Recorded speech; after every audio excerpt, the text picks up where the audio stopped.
Wondering how your mindset affects your life? How to bring more energy into your business and life? Millions of people around the world ask these same questions daily. You are in the right place. Learn practices that will help give your life the meaning and success you've been searching for. Welcome to the Charge Podcast, teaching you how to create habits around real goals every day. Practical life advice from those who made it. Here's your host, Gary Wilbers.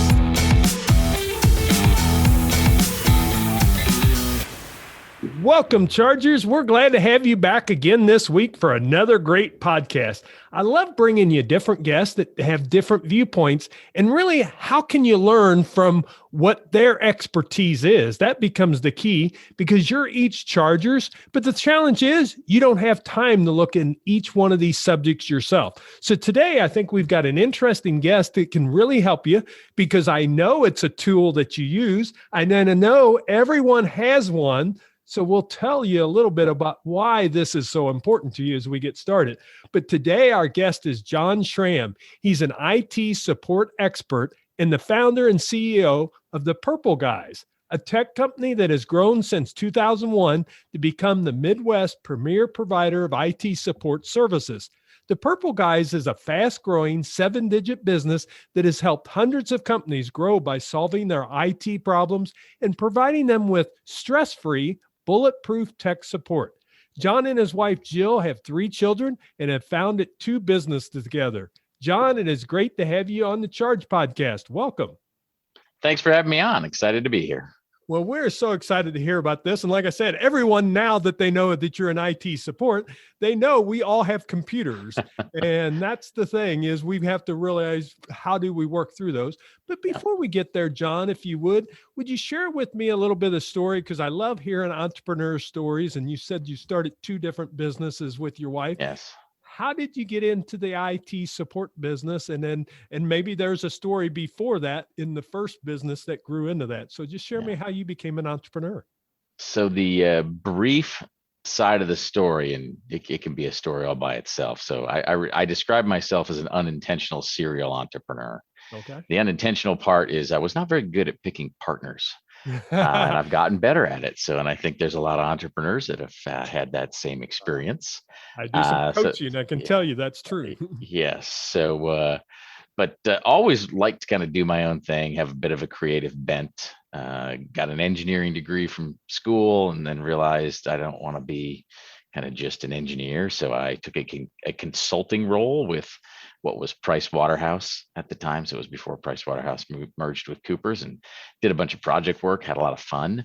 It's actually how I met my wife. I was on a 2-week assignment in Nashville, and my version of the story is she picked me up in a bar. We did meet in the bar. That is not how she would describe it. But we lived in Chicago. We moved from Nashville to Chicago. Lived in Chicago for a while, and then decided, all right, let's start something. And we started a branch office for a company. That was my first kind of launch, if you will, but it was a branch office, not a startup from scratch. And it was my first failed partnership, because it was a partnership with the existing business owner. Learned a lot from that experience, and then started our second, and that was in the IT staffing world. So IT focused, but just think of it as like technical temping. That was the first launch. And again, I came out of the consulting world, so I kind of knew what that felt like. And the launch was successful. The partnership was not. It lasted less than a year. And then we turned around, and our first startup from scratch was another IT staffing firm here in the Kansas City area. That one went 0 to $10 million in 4 years, 0 to basically 90 employees in 10 years, which is a rocket ship. That was a lot of fun to ride. And there was a family relationship with the partnership on that one. And turns out it did not know the family member adequately to be in business with them. The whole family thing, it was a 1-page operating agreement, which it needed to be longer and more detailed, but it wasn't. So another lesson learned, very, very valuable and expensive lesson. So left that relationship, and then started this business, which is the IT support world. And we support hundreds of small businesses with their IT support. And the way I got into this business, my last company, when we had that kind of rocket ship growth, with the IT staffing, I actually outsourced my IT support as an IT staffing company. And because it had dawned on me one day as the president that I shouldn't be dealing with whether or not people could print.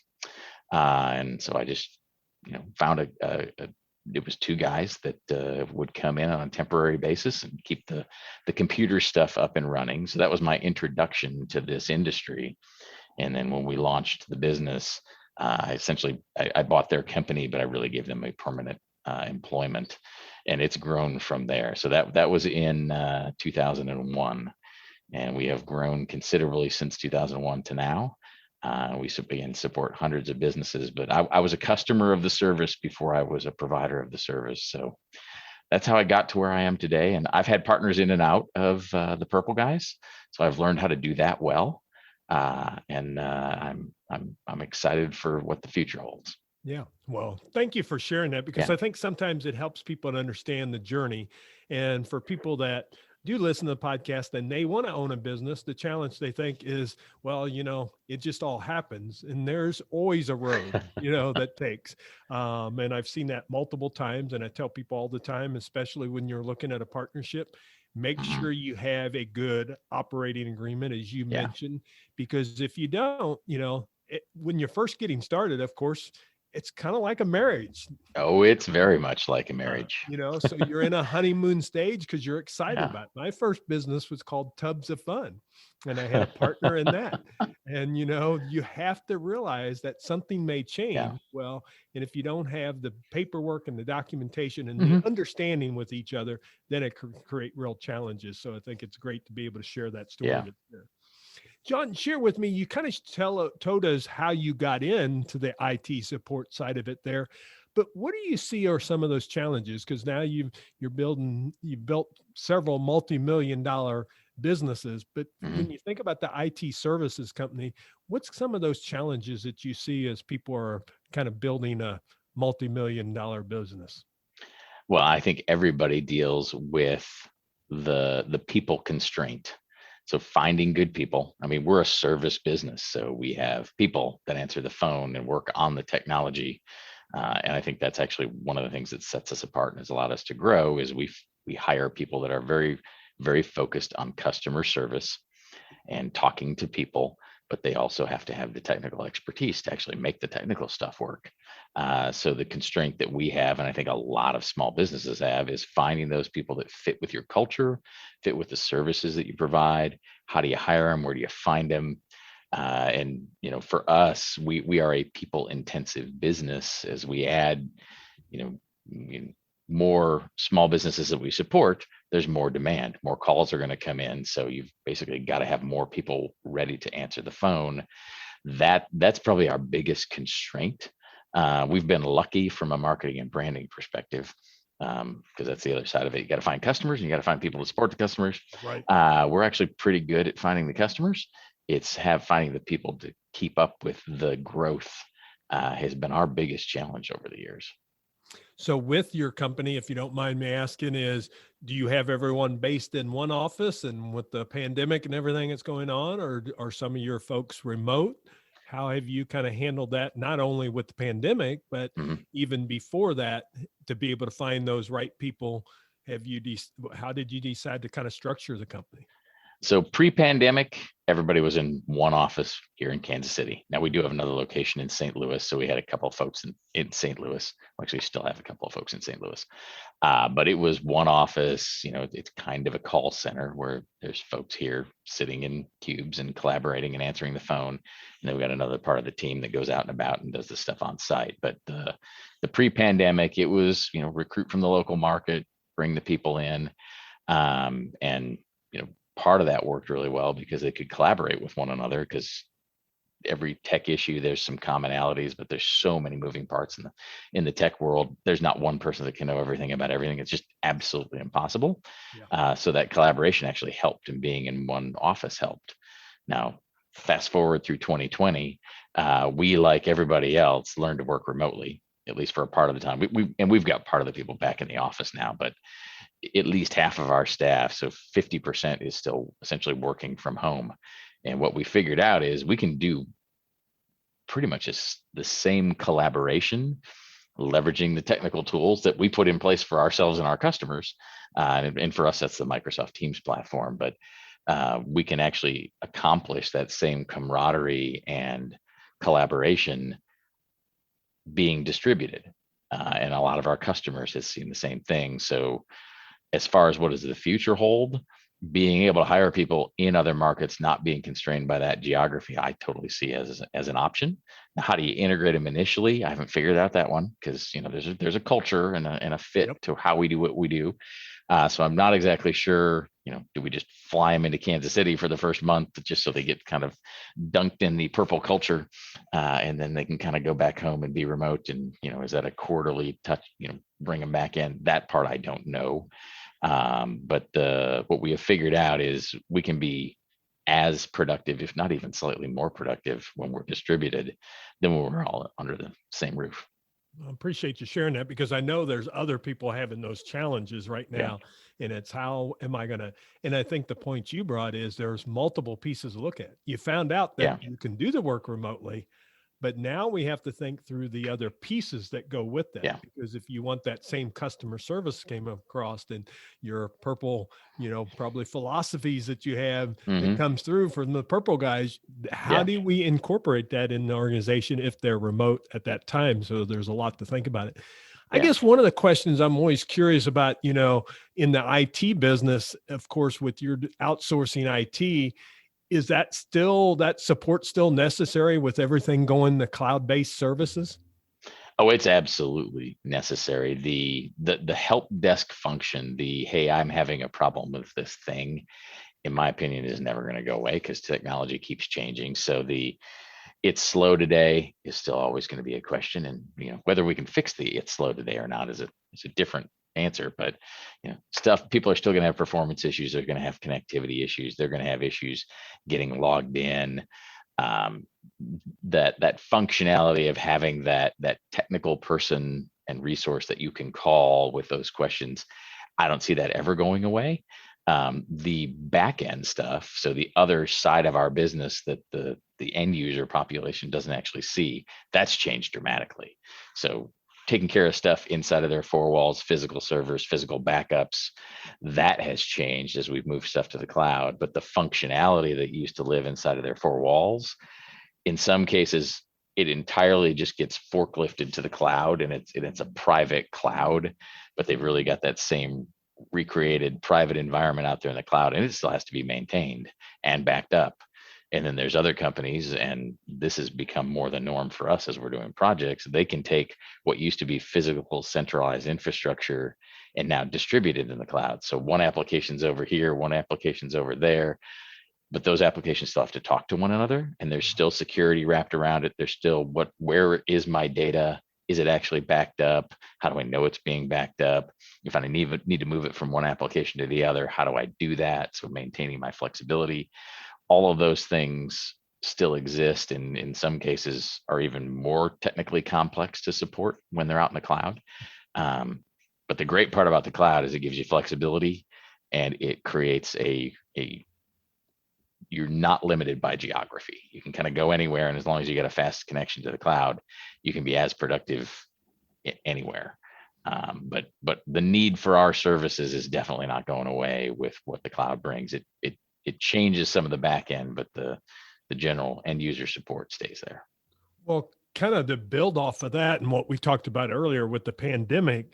So the challenge now for businesses is, when they controlled it all, like you said, when everyone was in your office, it's easy to control security measures and making sure all that's there. Yeah, they're going to the cloud, but there still are some very big time security concerns and IT challenges that come with the pandemic. So what are some of those things that business owners really need to think about that you all ran through over this last year with the pandemic, that if you are going to have remote workers, you've got to be thinking a little bit differently again, because that security issue, otherwise, I mean, gosh, we lose our data. What we have seen is people at the first part, when everybody moved home, they're like, just keep the lights on, keep us connected, whatever you got to do. And we did. And then people kind of settled into this routine, and they got comfortable. And what we saw was people were comfortable. I'm at home. I'm a little less apt to question, is that a weird email? Should I click on that or not? And they would start clicking on stuff. So we saw a lot of viruses and infections, and there's always bad actors. Anytime something changes, they're going to take advantage of it. So they really jumped on the bandwagon and were hitting email hard to try to get people to click on stuff they shouldn't click on. So from a small business owner, what do they do now with a distributed workforce? It's really just an extension of what they should have been doing when it was inside their four walls. You need good password policies. You need good antivirus. You need to make sure your data is backed up.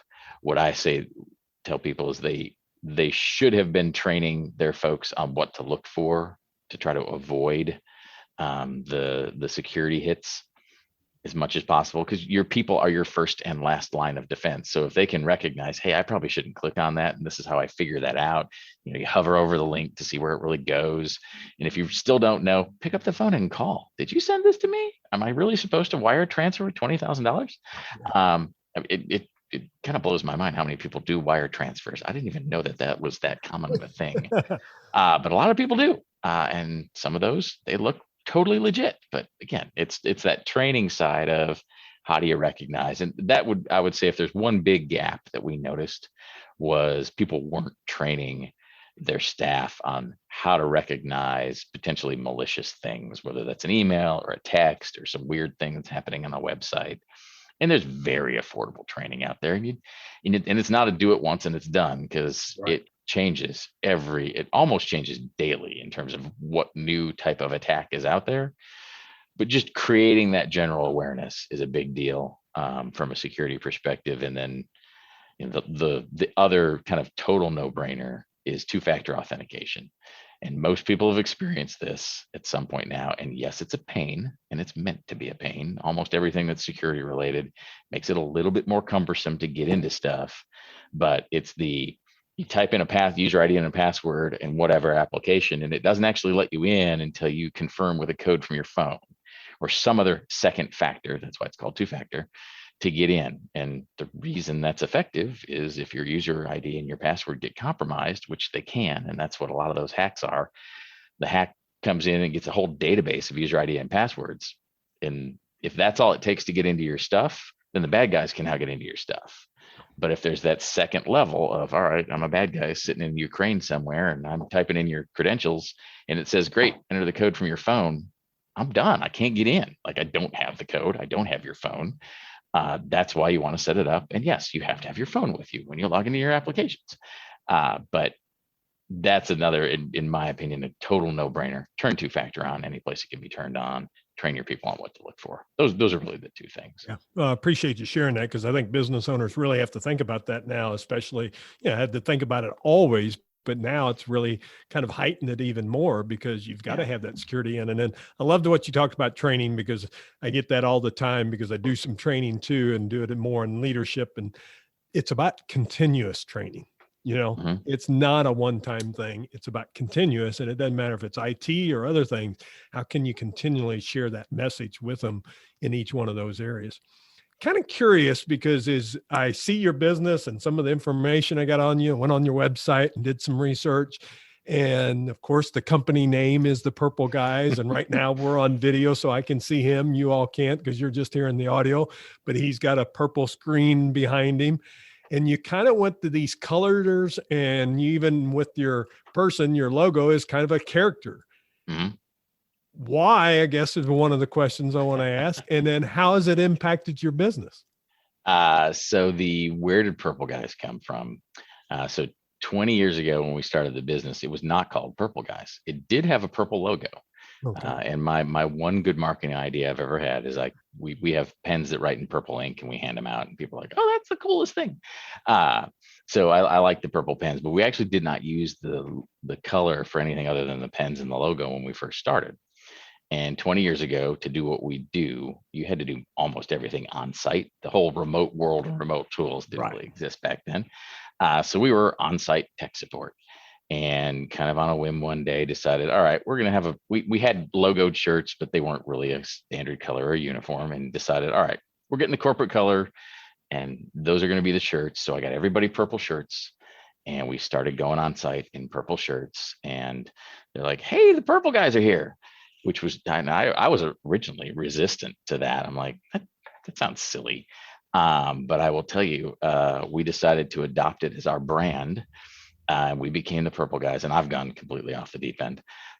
If you run into me at this grocery store on the weekends, I'm still in purple. Bump into me in Florida on vacation, I got a whole line of purple. a whole line of purple swimsuits that I wear.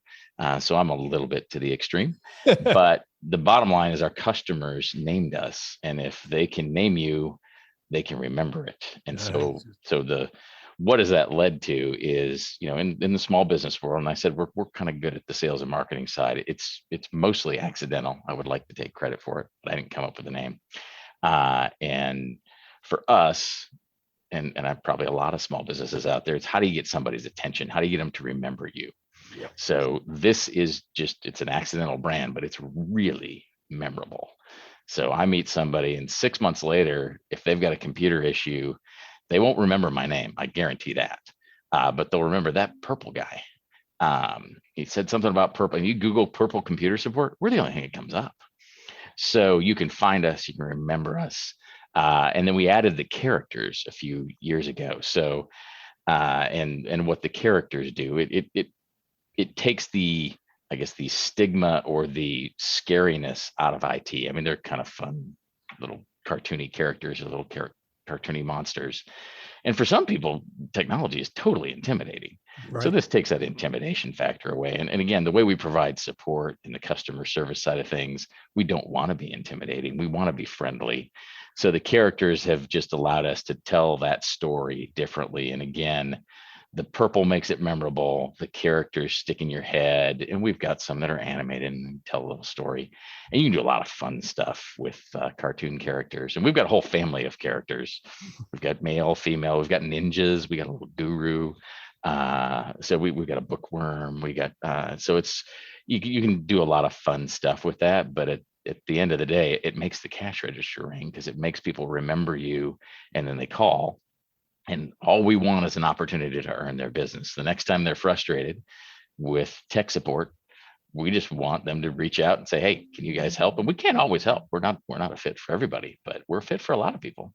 And again, from a small business perspective, anybody that's running a small business, it's a lot easier to run a small business when you have customers. Yeah. Yeah, I just love the marketing concept, and it's something I want people to think about. How are you setting yourself out, differentiating yourself?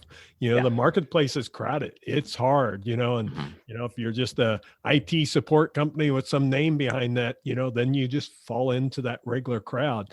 But in anyone's business, how are you setting yourself apart? And of course, it's challenging because if you got to go through a name change, but maybe it's one of those things that becomes a gradual process. You see people do that all the time, but it can really make a big impact to your business, really setting it apart from others. And love the marketing concept there. And I was just curious how many of the techs, when you first came out with the purple shirt, said, "I don't like purple." We got a little bit of a pushback, but I will tell you now, it's a sense of pride. It is a bit of a sense of pride of the, I'm part of the purple tribe. Yeah, that's right. Well, it creates that culture. It creates a lot of different things within the company with the group. And the thing is, it's so visible and so recognizable. So when they come into organizations, it really sets out. So congratulations on that. Kind of my last question before we have to go to the recharge round and kind of wrap things up that I would like to ask you, Jon, is, some people are, kind of getting by without IT support. And then there's others that they've hired someone to do it. When do you think is it really the right time for somebody to look at hiring an IT company to help them with like the support services that you're talking about? Because I think that's a challenge that business owners have. Should I have my own person on staff or should I hire this outright? The way I look at that is it's every business owner makes this decision when they're making an investment. What's your return and what's the need? So at some point, you're a big enough company where it makes sense to have an internal IT department. But even giant companies, Fortune 1000, Fortune 500 type companies still outsource part of their IT. Like they might have internal folks that do all the back office stuff, and they outsource the help desk function just because it's easier to scale that with a third-party vendor. And I would say that small businesses have that same decision to make.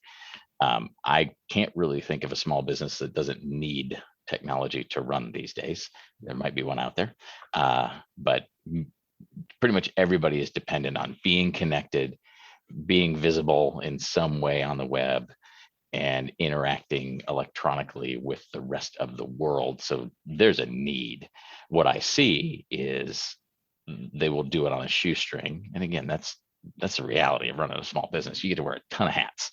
So sometimes it's the owner that's doing the IT stuff, but eventually you get to the point where you're like, all right, this is defined enough. Do I hire somebody or do I outsource it? And in my opinion, anybody that's sub 500 employees, it's hard to make the argument that you should in-house hire those people, because it's not just one person.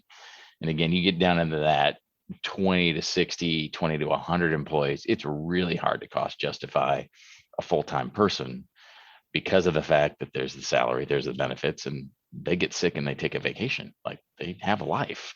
And when they're not there, it's like, well, are you just going to decide that for those 2 weeks when they're on vacation, you don't need technology? That's not going to happen. So you need the flexibility. So it's kind of self-serving because I'm in this business, but kind of anything sub 200, it's a total no-brainer from an employment standpoint that you look to a company. And then it's just, what kind of company do you need? Do you need a company that's got 40 or 50 people? Are you okay with it? Like I was way back when, a 2-man shop. And there's a lot of variations. And you want to just ask the questions of how are they going to be available? What's their response time? What's their expertise? Because again, no one tech person can know everything about everything. They just can't. They can sound like they do, but there's no way. So what's the breadth of services you're going to need, and really define that for you as a business owner, just like you define it if you're going to hire an outside accountant, an outside attorney, any other outside service. What are your needs? Hours of operation, type of response time, technical skill sets, and look for that outsourced provider. That's the kind of stuff that I would have people look at. And I think that's the key. And really it becomes, I think, like you said, that return on investment, because a lot of people, I think the challenge they have is they've had an IT person on, now they're trying to find one. And of course, they have the challenge of finding it too, because normally it's tough for them to be at that top pay scale because they need that service, but they don't need it full time. So it really creates a challenge there. And I think that would be the thing too, where, gives you an opportunity, you find those, and then you can make them experts, where, to be quite honest, a lot of times in a small business, I had one back in early 2000, we had some, and I had some folks that, did our IT and they were excellent. But then I had others come on and it was like a nightmare. And, IT services wasn't as big back then. I can see the benefit for it. And I know now, even in our company, we outsource that because, I have a 2-person operation, but I don't want to deal with viruses and when we need to update and all that stuff. It's like, I want somebody to tell me, okay, here's what we need to do. And then we're on a regular schedule. Yeah. Well, I appreciate you sharing that. And I think that's some great information, because people are going through this challenge with the pandemic and with people being remote more. And even before, how we've got to really look at our IT, because it is a vital structure. Because just take some time when the internet just goes down. I mean, we're in panic because, we can't connect business. Well, I think if you allow your IT services to go down, the challenge that it creates there. Yeah. And we've got a resource, actually a free resource on our website, if anybody wants to go out. We actually wrote a little book on how to pick the right outsourced IT provider and when. So again, it's got a great checklist of helping you define what your needs are and how you'd go about picking somebody. Well, I think I know, but go ahead and share what that website is. It's purpleguys.com. Really easy to remember. So I think you can remember this, folks. Yeah. It's purpleguys.com. So normally I tell you, go to our website and we'll have the link in there. This one, even if you're on the treadmill right now, I think you can remember purpleguys.com. That kind of comes out. So see how that marketing side, because I try to think about that. We talked about that, how that really impacts things, makes it simple, makes it easy for people to remember. Well, Jon, I want to ask you a couple questions. I always have a recharge round, and I've got 3 questions. These are kind of our, the podcast is named Charge. It's really an acronym I use of create habits around real goals every day. I want you to share with the audience, what habit do you think's made you successful in life? I would tell you the biggest habit I have that I do every day is I get up early. I will work out first thing. There's something about the endorphins. It really is a drug. And for me, it's a drug I got to have. Then I have quiet time. I pray, I journal, have a little coffee, and I start my day. That starting my day with that routine keeps me grounded. It keeps my stress level low. It absolutely kept me sane in 2020. And again, it's that little thing that I can control. And I get up at 5 o'clock, and that's when my day starts. And so I can control that. That for me is my number one habit. Has nothing to do with technology, has everything to do with having the routine of starting the day on the right foot. Well, it's interesting you say that, because I don't know if you've gotten to listen to any podcast or not, but that's the number one answer I get. But I coach a lot of clients too, and some of them have the hardest time realizing. And the biggest thing I tell them, you've got a system that you've put in over time. The big key is about getting started with it. If you start out with 15 minutes and that's yours, then let that be it.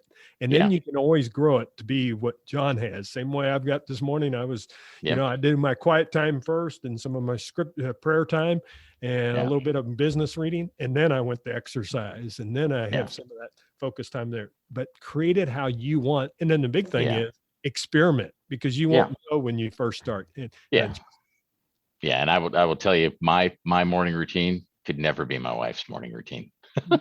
She could do that at night, but not in the morning. She's not a morning person. I am a morning person. We have very similar things. We were talking offline. We both have 3 children, and they're close to the same age. And I have a wife that's the same way. As in the nighttime, she'd go forever. But during the morning, I almost get all of it done before she's up. So I understand. How about I talk about a concept called SPA, simple positive action that you do each day that helps you continue to move forward towards your goals? For me, and I added this to my morning routine, it's journaling. So having specific stuff that I think about and kind of focus on to start the day, and then keep a journal around it. Some of it's long-term goals, 5, 6, 10 years down the road. Some of it's stuff that I got to get done in the next 30 days or even today. But that habit of writing the goals down and then journaling about it has absolutely helped me achieve my goals. Okay, excellent. And the last question for you: what's your biggest life lesson, and what did you learn from it? Well, I kind of touched on it, and this might not be the biggest life lesson. Well, I guess it would be in terms of picking your spouse. But when you pick partners, and your spouse is a partner, it's critical to understand what you're getting into. And we touched on that. The business partnership is a lot like a marriage, and I've been married for 26 plus years. So I picked the right one on the spouse side, and it took me a while to learn how to do it on the business side. Yeah. I think that's a great lesson to learn. And, on the business side, if you're in a partnership, the key is figure out now, if you're struggling a little bit, how can you create that communication and to get each other on that same page? And if you're struggling in your relationship personally, it's the same thing. It's a lot of it comes in communication and business. I say one of the biggest challenges people have, and normally when they call me in, when I do some consulting work, they'll never say it's that, but normally it's some sort of communication issue that becomes the challenge that's there in the business. Well, Jon, I truly appreciate you coming on the Charge podcast and sharing your expertise with the Chargers. Share with them again that easy website to remember, but also if they would want to connect with you, how they could do that. It's purpleguys.com, spelled the normal way, purpleguis.com. I'm on LinkedIn. That's another place to reach out to me. But all of my contact info, and the easiest place to find me is at purpleguys.com. Okay. I truly appreciate you coming on, and we'll have all that in show notes too. So if you can't remember purpleguys.com, go to chargepodcast.com, and we will have it all in show notes, easy links for you to be able to get to it. And he has some of those resources on his website. So please check those out on his website. Now, Chargers, the key is you're using IT every day. but how are you have your support services, and what are you doing to make sure that you're set up so you aren't one of those people that get a virus and then causes a total disruption into your business. That becomes the real key. So I hope you enjoyed our conversation, and I hope you come back next week for another great guest. And remember, Chargers, go out each and every day and make it a great day. Thanks for joining us.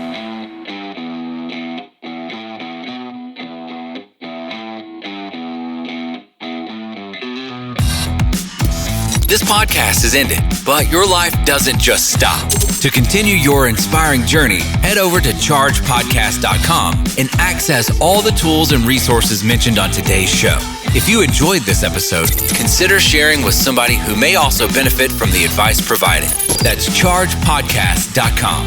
Until next time, charge in business and life.